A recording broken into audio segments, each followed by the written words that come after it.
teman-teman sekalian, pertama saya ucapkan terima kasih kita bisa bergabung pada siang hari ini untuk sama-sama kita belajar ya tentang kebijakan pendidikan.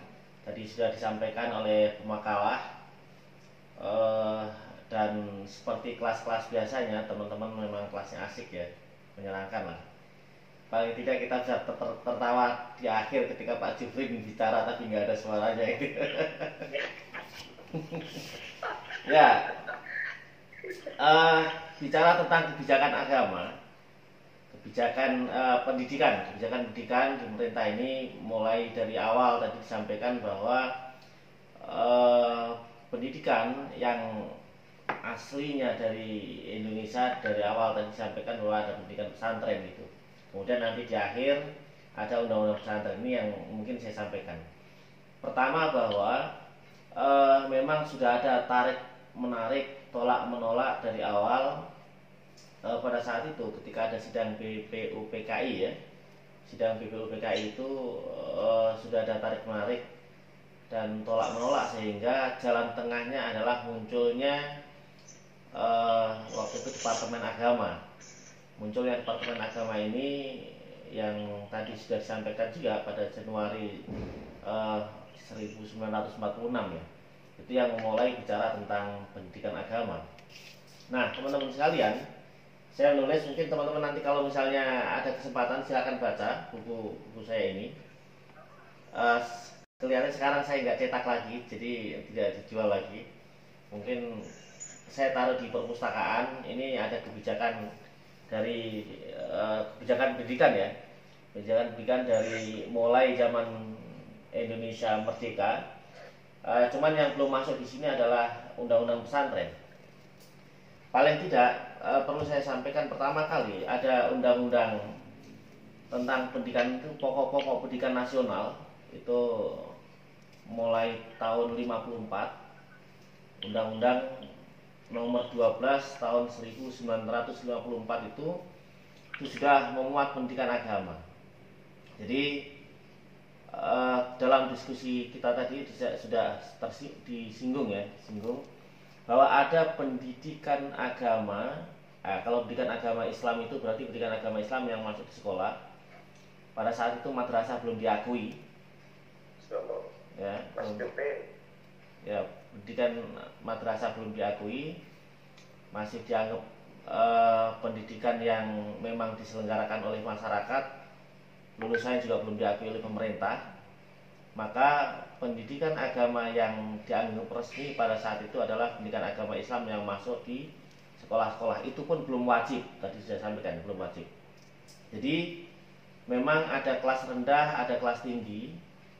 Itu di TAP MPRS nomor 2 tahun 1960 yang termuat juga di dalam Undang-Undang Pokok-pokok Pendidikan Nasional tadi di tahun 54 itu. Memang pada saat itu siswa boleh, untuk yang kelas rendah ya, kelas rendah itu siswa boleh diajarkan pendidikan agama kalau orang tuanya mengizinkan. Kalau orang tuanya tidak mengizinkan maka tidak boleh diajarkan pendidikan agama. Yang kelas tinggi boleh mengikuti pendidikan agama, boleh tidak. Itu kebijakan untuk pendidikan agama di masa Orba ya. Tapi itu lebih baik dibanding zaman penjajahan yang memang tidak diakui sama sekali. Artinya sudah ada peningkatan lah. Nah, ini kemudian berubah lagi sejak Orde Baru. Ini ditandai dengan TAP MPRS nomor 17 tahun 66. Maka pada saat ini pemerintah sudah mulai memasukkan pendidikan agama di dalam sekolah-sekolah. Artinya sekolah-sekolah negeri itu wajib mendapatkan pendidikan agama. Jadi tidak perlu izin lagi ke orang tuanya. Tidak harus kemudian anak-anak ini ditanyakan mau mengikuti atau tidak. Tapi kalau misalnya yang kita lah yang mungkin seumuran Ustadz Isro kali ya, seumuran saya seumuran saya itu dulu pendidikan agama sudah wajib ya, wajib itu. Nah, kemudian pada tahun ini mulai tahun 67. Mulai tahun 67 itu madrasah sudah banyak yang dinegrikan. Jadi ada madrasah ibtidaiyah, ada madrasah sanawiyah, ada madrasah aliyah ditawarkan. Jadi masyarakat yang punya madrasah swasta yang mau dinegrikan, silahkan. Apa dampaknya? Dampaknya banyak hal. Jadi yang madrasah-madrasah yang biayanya minim misalnya, karena dinegrikan maka dibiayai oleh negara. Tapi biasanya madrasah-madrasah yang besar tidak mau, karena merasa sudah berupaya keras itu yang memiliki, tapi kemudian diminta oleh negara, maka merasa rugi juga. Jadi semua kebijakan pasti ada dampak positif dan negatifnya. Tapi di Orde Baru ini kemudian ada hal yang positif, increase, kebijakan yang menurut saya ada perkembangan baik lah ya. Ada SKB 3 menteri, Menteri Agama, Menteri Pendidikan dan Kebudayaan pada saat itu, kemudian Menteri Dalam Negeri. Kebijakannya apa? Kebijakan nomor 6 tahun 75 itu mulai ada persamaan antara sekolah dan madrasah. Nah, persamaan ini dampak positifnya itu jadi lulusan madrasah diakui ijazahnya. Anak madrasah misalnya yang kelas 4 MI mau pindah ke SD, lulusan kelas 4 MI boleh naik ke kelas 5. Lulusan MI kelas 6 boleh masuk ke SMP dan seterusnya dan sebaliknya. Nah, tentunya ada hal negatifnya. Negatifnya apa? Pada saat itu yang muncul adalah merasa misalnya madrasah yang pembelajarannya sudah ada pembelajaran yang lebih tinggi, mungkin misalnya tentang nahwu, shoroh, badik, ma'ani, bayan dan lain sebagainya, itu kemudian merasa terkurangi kualitasnya karena harus menyamakan dengan kurikulum yang diselenggarakan oleh pemerintah. Nah, tapi kelebihannya adalah tadi bahwa lulusan madrasah itu kemudian diakui.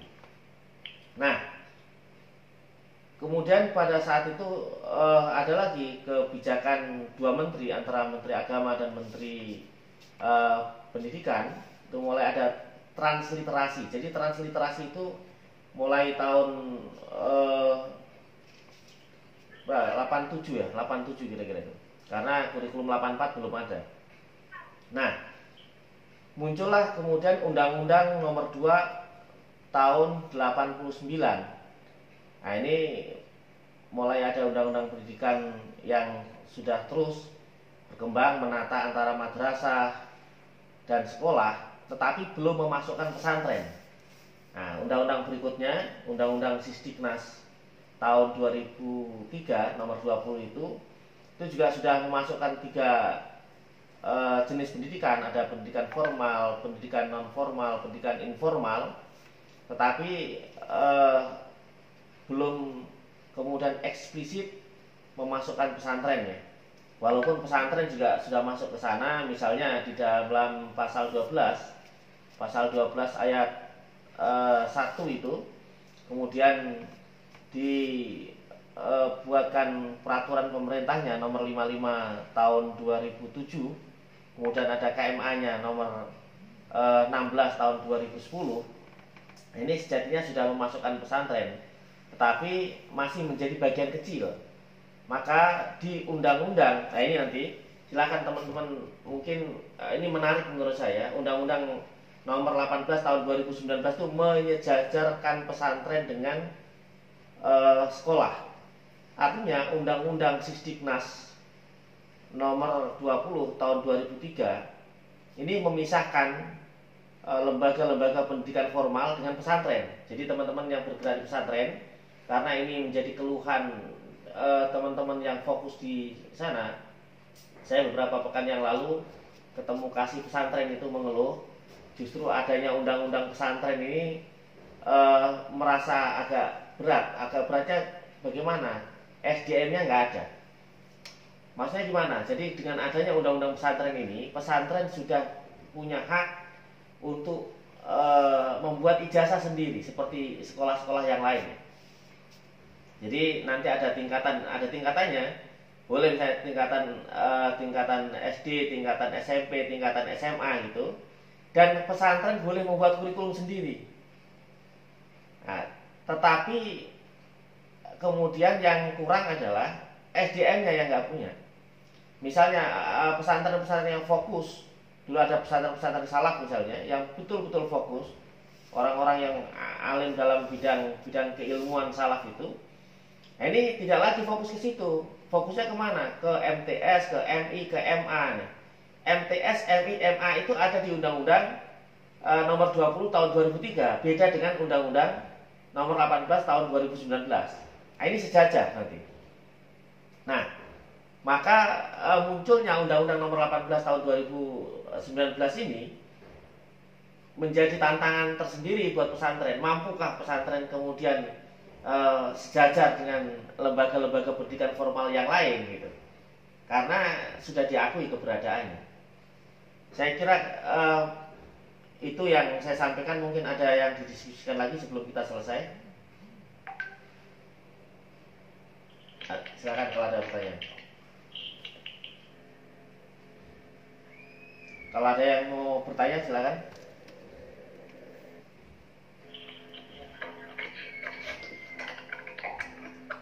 Cukup? Kalau mengenai ini Pak, Ya Pak Humaydi silakan. Yang